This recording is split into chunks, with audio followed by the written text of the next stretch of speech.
Queridos irmãos, irmãs, chegamos Queridos hermanos, hermanas, llegamos a un tutorial más de esta vez, de la misma serie, Dios nos llama para su reino y gloria.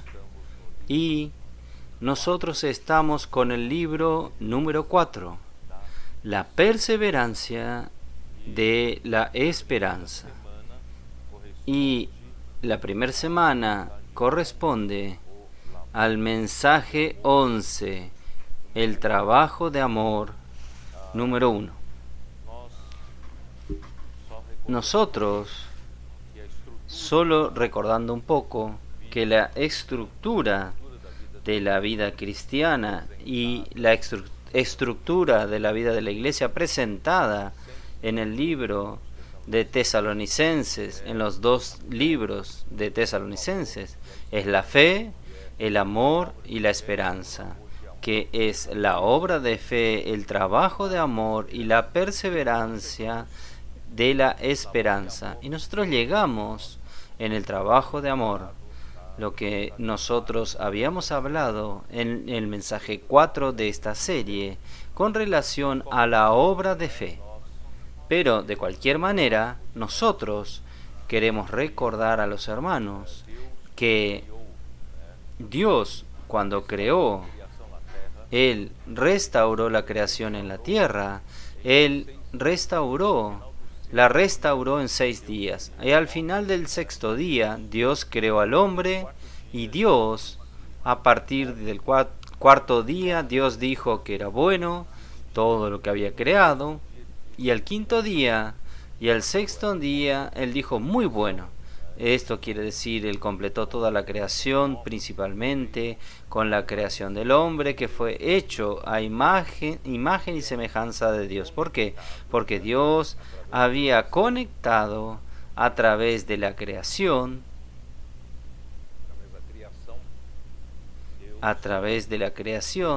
Dios creó todas las cosas aquí en la tierra ya conectadas con Él.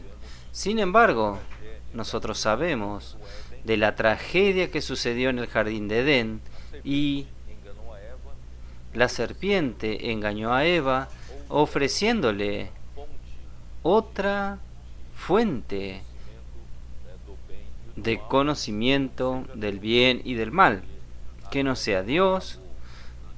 Y Eva terminó entrando en la sutileza de Satanás y comió del fruto y también le dio a su marido. Y de esta manera el hombre se desconectó de Dios y la humanidad fue distanciándose progresivamente de Dios y quedó totalmente a merced de Satanás, que el punto más grave fue llegar en Génesis 16, que la maldad llegó a un punto que no podía más avanzar más. Entonces Dios resolvió dar término a todos los hombres en la tierra y todo lo que Él había criado, todo ser que respiraba, y vino el diluvio. Pero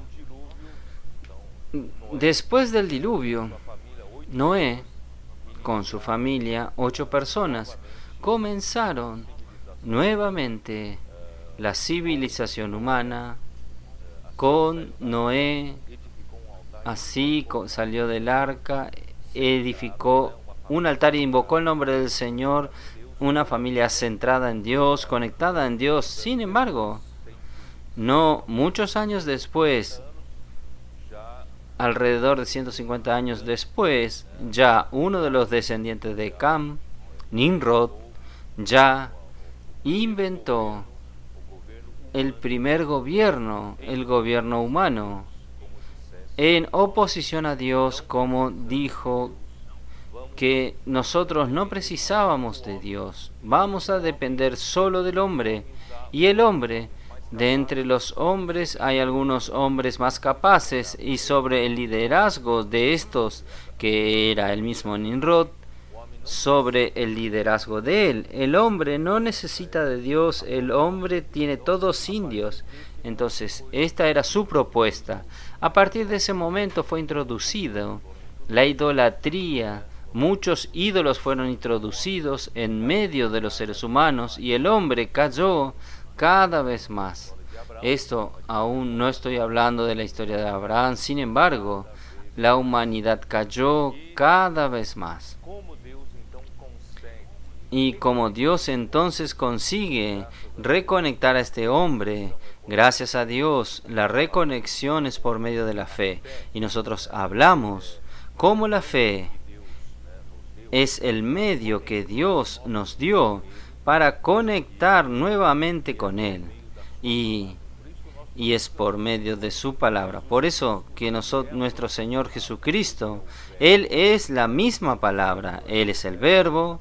En el principio era el Verbo, Juan capítulo 1, versículo 1. En el principio era la palabra estaba con Dios y la palabra era Dios. Entonces, Dios, nadie consigue acceder a Dios, pero por medio de su Hijo, que es la palabra, el hombre consigue tener acceso a Dios, y principalmente la palabra, por medio de nuestro Señor Jesucristo, que se hizo carne. Él conoció la carne, conoció qué es el ser humano, y vivió aquí en la tierra como hombre, y murió en la cruz para nuestra redención. Él resucitó, Él fue resucitado por Dios el Padre, que lo hizo Hijo, primogénito de Dios, abriendo la puerta de la salvación, no solo la salvación, sino abriendo la puerta de la gloria para todo ser humano. Entonces, cuando Él en su resurrección, Dios lo hizo Señor y Cristo, y Él volvió hasta nosotros como el Espíritu de realidad, como Espíritu de verdad. Él está aquí entre nosotros. Y cuando el hombre cree en el Evangelio, en la palabra del Evangelio, en la palabra de la verdad, cuando el hombre cree, engendra la fe en el hombre. Entonces yo hice un gráfico en la conferencia. La fe es como un vehículo, un camión, para que los hermanos puedan entender mejor. La fe es como un camión cargado del propio elemento de Dios, la propia fe, la fe objetiva que es Cristo. Ella viene por medio de la palabra, y cuando nosotros oímos la palabra del Evangelio, la fe viene por el oír. Esto está en Romanos habla que Romanos 10, 16 dice que la fe viene por, versículo 17 dice que la fe viene por el oír, y el oír la palabra de Cristo. Esto quiere decir que Cristo, Él es Dios, Él es la palabra. Entonces la palabra un día llegó hasta nosotros y nosotros la recibimos por el oír. Y cuando nosotros recibimos este camión cargado de fe, cargado de Dios, y entró en nuestro espíritu, y surgió dentro de nuestro espíritu una reacción, que es nuestra fe. Y esta fe nuestra abre las puertas, las ventanas, para que tengamos acceso al propio Dios. Por tanto, la fe que viene por la palabra nos da acceso hasta Dios. Entonces nosotros que crecemos y vivimos en este mundo visible, en este mundo limitado por el tiempo y el espacio, y nosotros sabemos poco de las cosas de otra dimensión, pero la fe nos lleva a la dimensión de Dios, a la dimensión de la eternidad. Nosotros podemos tener acceso a al propio Dios. Entonces esto es lo que nosotros hemos hablado en los mensajes 4 y en Hebreos capítulo 11 versículo 1, que dice que la fe, nuestra fe, ella es la certeza de las cosas que se esperan. ¿Qué son las cosas que se esperan? Nosotros esperamos, después que creemos en Jesús, nosotros esperamos la salvación, nosotros esperamos la santificación, nosotros esperamos que Dios nos llene totalmente hasta llegar a la plena salvación de Dios, hasta nuestra glorificación. Nosotros somos totalmente glorificados, ser nosotros recibidos en la gloria del Padre. Entonces esta es la esperanza, esto es lo que esperamos, y la fe, ella es la certeza, quiere decir, ella es la sustantificación. Esta palabra certeza en griego es hipóstasis. Hipóstasis es la sustancia de Dios, la realidad de Dios. Entonces, cuando nosotros creemos, nosotros tenemos acceso a la misma realidad de Dios, la realidad de todas las cosas espirituales que nosotros también esperamos, la convicción de las cosas en que nosotros no vemos, cosas visibles que son las cosas de Dios. Nosotros pasamos a ver las cosas invisibles por la fe. Entonces la fe es poderosa, por eso que cuando nosotros creemos, algo grande surge dentro de nosotros, un gran cambio, porque el mismo Dios es recibido por nosotros por medio de la fe, que nosotros tenemos acceso y recibimos la fe en nosotros. Y esta fe opera una obra grandiosa. Esto es lo que hizo con los tesalonicenses. Capítulo 1 de Tesalonicenses, versículo 5 dice así: pues nuestro evangelio no llegó a vosotros en palabras, no es solamente en palabras de hombres, porque esta palabra es la palabra de Cristo que viene de Dios, sino también en poder en el Espíritu Santo y en plena certidumbre, como bien sabéis cuál fuimos entre vosotros por amor de vosotros. Quiere decir, no es solamente una predicación vacía, sino una predicación con testimonio de un vivir, testimonio del amor, testimonio de un proceder que procede de quien recibió la fe, el propio Dios, el propio amor de Dios. Y vosotros viniste a ser imitadores de nosotros y del Señor, recibiendo la palabra en medio de gran tribulación con gozo del Espíritu Santo. Aún en tantas tribulaciones, con mucha alegría en el Espíritu, de tal manera que habéis sido ejemplo a todos los de Macedonia y de Acaya que han creído.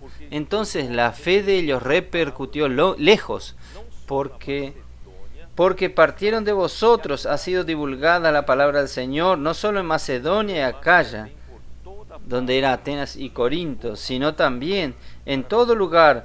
Vuestra fe en Dios se ha extendido, de modo que nosotros no tenemos necesidad de hablar nada.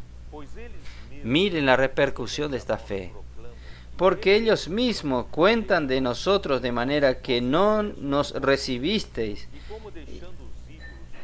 y cómo os convertisteis de los ídolos a Dios para servir al Dios vivo y verdadero.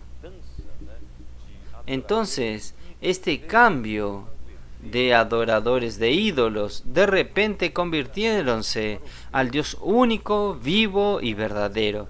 Para los griegos eso era un gran milagro. Los griegos creían en muchos dioses y ahora ellos pasaron a creer y servir al Dios vivo y verdadero. Muy bien, entonces nosotros ahora vamos a hablar un poco del trabajo de amor. Entonces, esta obra de fe hizo un gran cambio en ellos, y esta fe, como dije, trajo al propio Dios para dentro de los creyentes, de quien cree en Jesús, y este Dios que ellos recibieron es amor. Entonces produjo amor. Entonces este amor es primeramente visto en los apóstoles que predicaron el Evangelio a ellos, ¿no es verdad? Porque los apóstoles estaban llevando la vida, que predicando, pagando un precio en su propia vida, sin cobrar caché, sin cobrar ningún dinero, ninguna remuneración. Ellos estaban allí gratuitamente dando la palabra para ellos. Entonces esto los impresionó profundamente. ¿Quién es hoy que lleva algo gratis a un más un producto tan elevado, tan noble, tan necesitado por las personas. Esto está en el capítulo 2, versículo 1, dice así: porque vosotros mismos sabéis, hermanos, que nuestra visita a vosotros no resultó vana, pues habiendo antes padecido,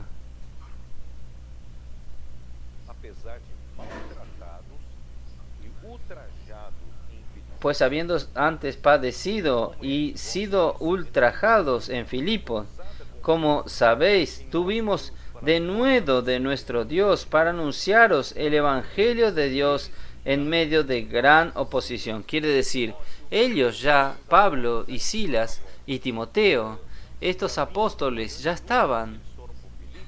ya venían de una gran lucha. Ellos fueron a Filipo, fue un gran suceso en Filipo, sin embargo, fueron encarcelados, fueron azotados, presos, los pies en un tronco.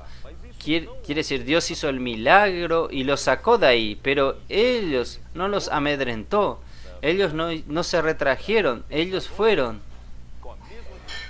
para Tesalónica con la misma disposición, sin ningún miedo, en medio de mucha lucha y tribulación. Por eso, queridos hermanos, esto es algo maravilloso, bonito, que se ve solamente, queridos hermanos, en la genuina iglesia que suceda esto.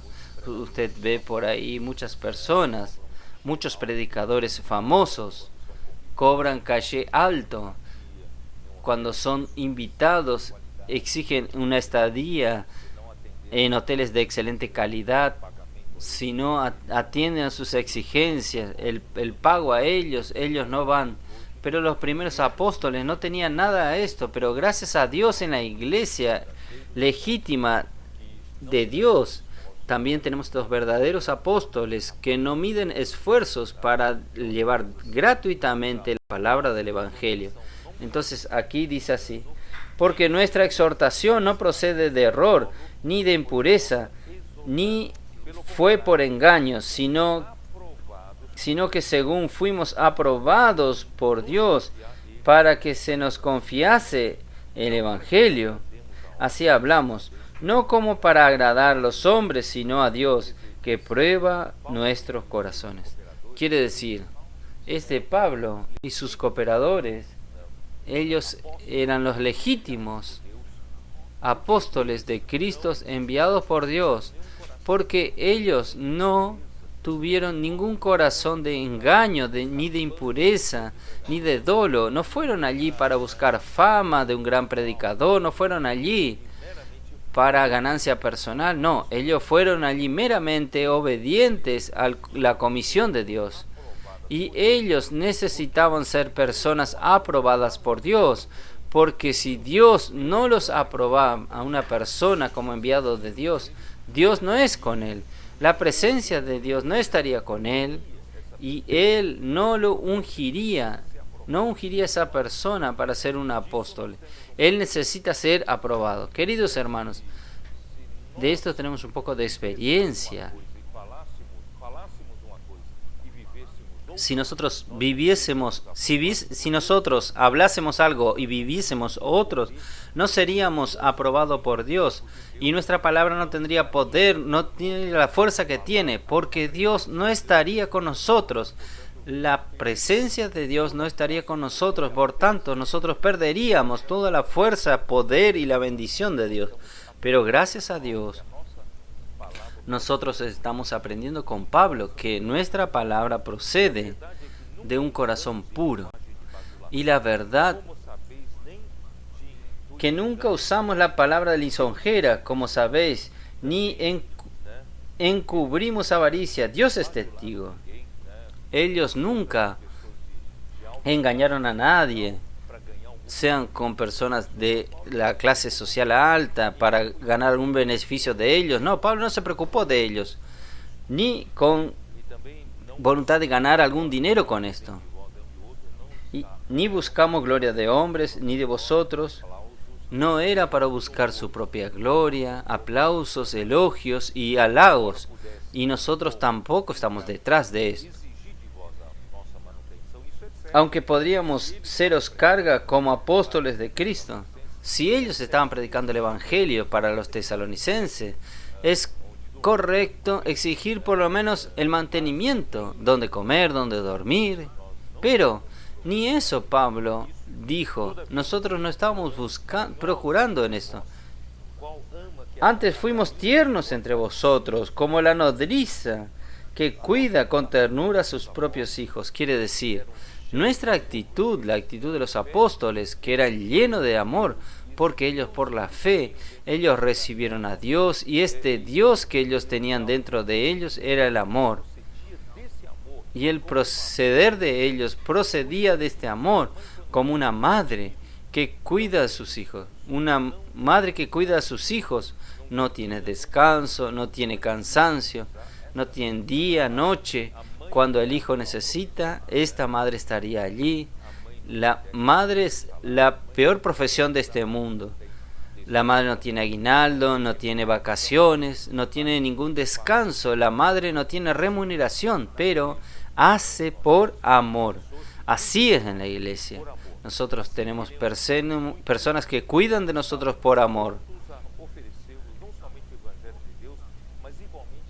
Tan grande es nuestro afecto por vosotros que hubiéramos querido entregarnos no solo el Evangelio de Dios, sino también nuestra propia vida, porque habéis llegado a ser muy queridos, porque os acordáis, hermanos, de nuestro trabajo y fatiga, como trabajando de noche y de día, para no ser gravosos a ninguno de vosotros, os predicamos el Evangelio de Dios. Nosotros no queremos vivir a costas de nadie. Proclamamos el Evangelio de Dios. Vosotros sois testigos, y Dios también, de cuán santa, justa e irreprensiblemente nos comportamos con vosotros los creyentes. Así también sabéis de qué modo, como el Padre a sus hijos, a cada uno exhortábamos y consolábamos a cada uno de vosotros. Y os encargábamos que anduviese como dignos de Dios que os llamó de su reino y gloria. Este es el tema de esta serie. Queridos hermanos, nosotros aprendemos con estos apóstoles a nosotros vivir de esta manera, como madre que cuida de sus propios hijos y como padre que exhorta, enseña, que disciplina a sus propios hijos con mucho trabajo y con mucha fatiga. Por eso, gracias al Señor, hoy en la iglesia nosotros tenemos este grupo de personas que cuidan de otros, y así este trabajo de amor va a producir muchos resultados delante de Dios. Gracias al Señor. Capítulo 4 de Tesalonicenses, versículo 11.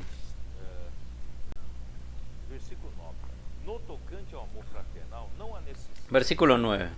Pero acerca del amor fraternal no tenéis necesidad que os escriba, porque vosotros mismos habéis aprendido de Dios que os améis unos a otros. Entonces, este amor que los apóstoles mostraron como ejemplo, como modelo, era para que ellos practiquen amándose unos a los otros. Esta es la vida de la iglesia. La vida de la iglesia, el amor fraternal, el amor Filadelfia. Es Filadelfia el amor fraternal. Y también lo hacéis así con todos los hermanos que están por toda Macedonia. Pero os rogamos, hermanos, que abundéis en ellos más y más. Vamos a abundar más y más este cuidado de amor que la iglesia tanto necesita para madurar todos los hijos de Dios, para preparar el regreso del Señor, y que todos estos que nosotros estamos preparando en la vida de la iglesia sean los vencedores, haciendo parte de los 144,000 que serán las primicias para Dios en la época de la venida del Señor. Entonces vamos a trabajar para esto. Y que procuréis tener tranquilidad y ocuparos de vuestro negocio y trabajar con vuestras manos de la manera que os hemos mandado, a fin de que os conduzcáis honradamente para con los de afuera y no tengáis necesidad de nada. Esta palabra, este amor fraternal, principalmente en la iglesia en Tesalónica, ustedes recuerdan que algunos judíos que se convirtieron a Jesús y una multitud de griegos, y ellos creyeron en Jesús y hacían parte de la vida de la iglesia en Tesalónica. Y también había algunas mujeres de alta posición social en la ciudad. Esto quiere decir que quiere decir que en la iglesia de Tesalónica en su inicio había personas de todas las clases sociales y había personas de alta clase, de la clase alta, personas con más recursos financieros, y esto puede engendrar alguna distorsión, haciendo con que estos que tienen más recursos usen sus recursos para hacer caridad con los que menos recursos tienen, pero no por medio, que no proceda del amor ágape, del amor fraternal, del amor filial, no procede de Dios, sino que es solamente una acción de caridad con su dinero. Y muchas veces quien hace caridad con su dinero en la iglesia también termina teniendo una cierta influencia mayor en la iglesia, termina teniendo un poder económico. Esto no es normal, esto no es bueno en la vida de la iglesia. Y por otro lado, puede engendrar personas dependientes de estos recursos, de las personas más ricas. Por eso también no es bueno en algunas de estas personas, hasta por causa del amor, de todo amor, y va y abusa, y va a la casa de estas personas con más recursos, abren las heladeras, usan y abusan, piden dinero. Estas cosas pueden suceder y estaban sucediendo en Tesalónica. Por eso Pablo dice así en el versículo 11, y que procuren cada uno debía vivir en paz, cuidar de su propia vida, trabajar con sus propias manos, porque había en aquel tiempo en la vida de la iglesia algunos que no abusaban de la hospitalidad y cortesía y ayuda que algunos daban para vivir ociosamente. Entonces estos se recostaban en estos hermanos que tenían más recursos y terminan viviendo ociosamente a costa de ellos. Y los otros dejaron de cumplir sus responsabilidades con el pretexto de la venida del Señor. Como Pablo habló mucho sobre la venida del Señor y ellos presumían que la venida del Señor estaba a las puertas, entonces algunos dejaban de trabajar, entonces, y para vivir a costa de los otros. Aquí entonces habla de los insumisos y los que viven desordenadamente. Esto está en el capítulo 5, versículo 14. También os rogamos, hermanos, que amonestéis a los ociosos, que alentéis a los pocos ánimos, que sostengáis a los débiles, que seáis pacientes con todos. Esta palabra insumiso y los que viven ociosamente, ociosos, viene de griego atactos, que significa los que no siguen las reglas prescriptas, que en la sociedad griega serían para aquellos que no se presentaban para trabajar. Hay gente que no le gustaban trabajar, aprovechaban de esta situación para no trabajar y vivían desordenadamente. Entonces Pablo advierte para que se aparte de estos hermanos, hasta en la segunda epístola de Pablo a los tesalonicenses, capítulo 3, versículo 6 en adelante, dice así: pero os ordenamos, hermanos, en el nombre de nuestro Señor Jesucristo, que os apartéis de todo hermano que anda desordenadamente, y no según la enseñanza que recibiste de nosotros. Porque vosotros mismos sabéis de qué manera deberían imitarnos, pues nosotros no anduvimos desordenadamente entre vosotros, ni comimos de balde el pan de nadie, sino que trabajamos con afán y fatiga día y noche, para no ser gravosos a ninguno de vosotros. No porque no tuviésemos derecho, sino por daros nosotros mismos un ejemplo para que nos imitases. Ellos tenían este derecho de ser sustentados, para quien ellos estaban llevando gratuitamente el Evangelio de Dios, pero ellos querían establecer un ejemplo, porque ellos veían que aquella sociedad griega había una gran posibilidad de que algunos con menos recursos acaban viviendo a costas de los que tienen más recursos y paraban de trabajar. Entonces Pablo fue bien fuerte, porque también cuando estaba con vosotros os ordenábamos esto: si alguno no quiere trabajar, tampoco como. Miren qué palabra tan fuerte. A los cuales a tales mandamos y exhortamos: no trabajan en nada, sino entremetiéndose en lo ajeno. ¿Quién no trabaja? Está haciendo chismes. Es mejor trabajar. A los tales mandamos y exhortamos por nuestro Señor Jesucristo, que trabajen sosegadamente, coman su propio pan. Esto entonces es una característica de la situación. Entonces no use del amor, del trabajo de amor de los otros para su justificativa de vivir ociosamente a costa de los otros. No, no es para esto. Entonces el amor, ágape, ¿qué significa? Nosotros estamos hablando del trabajo de amor.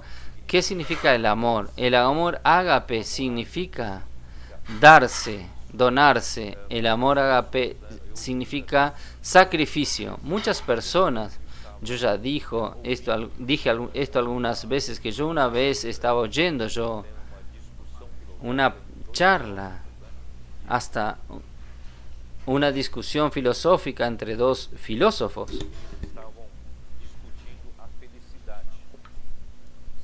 y ellos estaban discutiendo sobre la felicidad.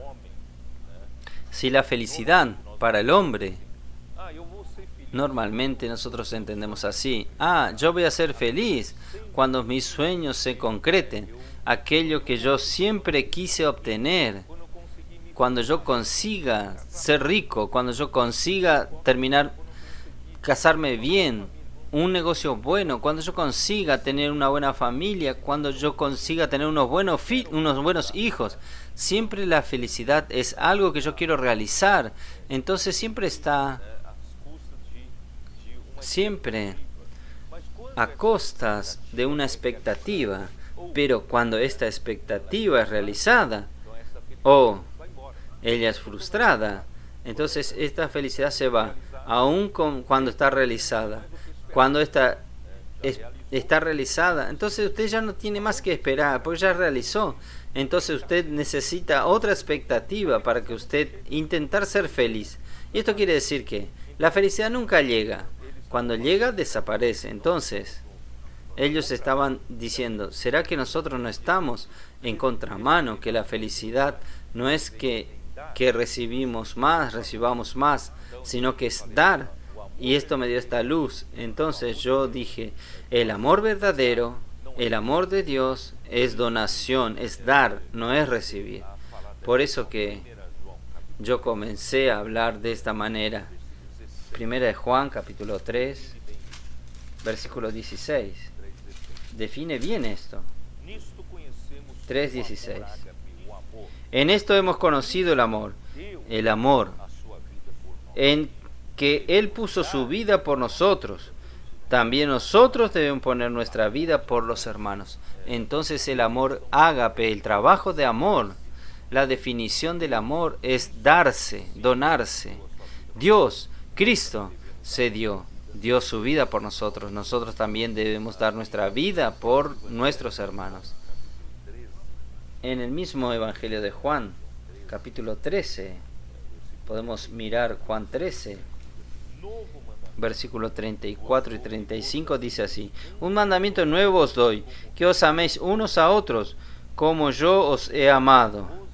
También os améis unos a otros. En esto conocemos todos que sois mis discípulos, si tuviereis amor los unos con los otros. Entonces el amor de uno con los otros es darse, es uno darse al otro, ¿no es así? Y también Romanos 11, cuando dice cuando habla de la raíz del olivo. ¿Ustedes recuerdan esto? Versículo 16, 17. Si las primicias son santas, y también lo es la masa restante, y si la raíz es santa, también son las ramas. Pues si alguna de las ramas fueron desgajados, y tú, siendo olivo silvestre, has sido injertado en lugar de ellos, y te has sido hecho participante de la raíz y de la rica savia del olivo. Quiere decir entonces, el amor es como si viniese por la raíz, y el amor de Dios viene por la savia. Porque a mí me gusta hablar de esta manera, es para que nosotros no entendamos que es meramente el amor un cambio de comportamiento. Este cambio de comportamiento viene desde adentro. El amor viene por la raíz de quien nosotros disfrutamos la savia. Cuando la savia es Dios, es la vida de Dios, el resultado será amor. Por eso Dios se dio para nosotros, para que nosotros también tengamos un amor para darnos por nuestros hermanos. Juan capítulo 15 muestra también esto. El Evangelio de Juan capítulo 15, que dice así: yo soy la vid verdadera y mi Padre es el labrador. Entonces aquí está la verdadera figura de cómo nosotros podemos vivir. Y aquí dice así. Yo voy a cortar. Versículo 5. Yo soy la vid, vosotros los pámpanos. El que permanece en mí y yo en él, éste lleva mucho fruto, porque separados de mí nada podéis hacer. Hasta amar uno a los otros, sin el amor de Cristo, sin Cristo, que se dio para nosotros, su propia vida de amor está en nosotros. No podemos hacer nada, no conseguimos amar. Entonces, el versículo 7, si permanecéis en mí y mis palabras permanecen en vosotros, pedid todos los que queréis y os será hecho. En esto glorificado mi Padre, en que llevéis muchos frutos y seréis así mis discípulos. Hermanos, yo entiendo que estos frutos, claro, nosotros podemos entender, ganamos mucha gente para el Señor, nosotros predicamos a muchas personas, ellos se convirtieron al Señor, son frutos sí, pero en verdad el fruto en sí es el amor. Ellos son resultado del fruto de amor que nosotros producimos. Por eso que nosotros, el versículo 12, este es mi mandamiento, que os améis unos a los otros, como yo os he amado. Versículo 16. No fuisteis vosotros, no me elegisteis vosotros a mí, sino que yo os elegí a vosotros.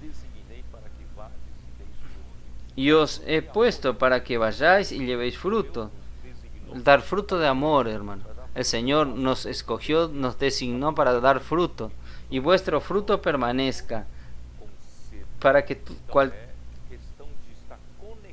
entonces es cuestión de estar conectados con el Señor, para que nosotros podamos producir frutos de amor.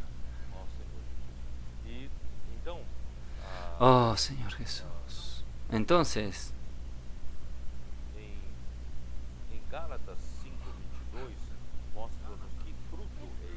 en Gálatas 5:22 prueba qué frutos son estos. Gálatas 5:22.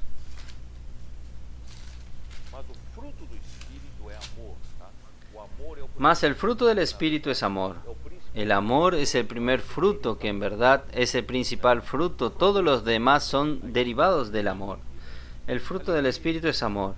Ahí derivan que en gozo, paz, paciencia, benignidad, bondad, fe, mansedumbre, templanza. Todo procede del amor. Viene por la savia que nosotros disfrutamos. ¿Está bien? Y por fin nosotros tenemos. Primera de Juan 4. Vamos a mirar para terminar. Primera de Juan 4, versículo 10. Primera de Juan 4, versículo 10. En esto conociste el amor, no en que nosotros hayamos amado a Dios, sino en que Él nos amó a nosotros y envió a su Hijo como propiciación por nuestros pecados. Entonces, ¿qué es amor? El amor no es algo del comportamiento. Nosotros amamos a Dios. No, nosotros no tenemos esta capacidad, pero Él nos amó, Él se dio por nosotros, Él se amó, envió a su Hijo como propiciación, como sacrificio por nuestros pecados. Entonces el amor es darse, donación, es sacrificio. Si nosotros tenemos este ambiente de amor dentro del modelo que nuestro Señor Jesucristo dio para nosotros, el modelo que Dios dio para nosotros, Dios no guardó para sí, no reservó para sí las mejores cosas. Él nos donó, Él nos dio a Él mismo, Él nos dio su propio Hijo, su único Hijo. Él no guardó nada. Él nos dio lo mejor. Por tanto, queridos hermanos, nosotros también podemos usar este mismo amor para darnos nuestra vida para la iglesia, dar nuestra vida por las personas que predicamos el Evangelio, dar nuestra vida por nuestros hermanos, ayudándolos a crecer, ayudándoles a ser un vencedor. Queridos hermanos, con este trabajo de amor, la iglesia va a llegar a ser la iglesia gloriosa, la iglesia de los primogénitos, la iglesia de los vencedores. Que el Señor haga surgir esta realidad entre nosotros y nosotros en la iglesia produzca muchos vencedores vivos cuando el Señor regrese. Y para terminar este mensaje, yo presenté un himno hecho por Corbani, que expresa exactamente este mensaje que el hermano Corbani hizo. Y el título del himno es Prueba de Amor, que dice así: no hay mayor prueba de amor que la mía. El Señor Jesús diciéndonos a nosotros: yo te amé hasta el fin y te di todo, hasta mi propia vida. Es donación, es sacrificio, a fin de rescatarte para mí. Soy Dios, pero vine en el tiempo encarnado. Intenso sufrimiento aquí probé por nuestra causa. Mi sangre en el madero derramado. Por ti, en el Padre amado los presenté. Es por la gracia la salvación. Perfecta, eterna redención. Bebí el cáliz de la ira amargo. Fui inmolado para que tengan perdón. Ahora es nuestra vez de responder. El Señor nos pregunta, pero digo, ¿quieres ser el que me sigue? Tú debes a ti mismo negarte. Sí, día a día, toma la cruz, prosigue, y en el Espíritu podrás andar. Deseo refinarte como oro, aún en esta era, de usarte por fin en el reino milenial venidero. Conmigo en gloria podrás reinar. Seguro estás en mis manos. Te proveo a ti más salvación, pues gracia y misericordia tengo, socorro pleno en cualquier situación. Espero haber ayudado. Dios los bendiga a ustedes. Amén.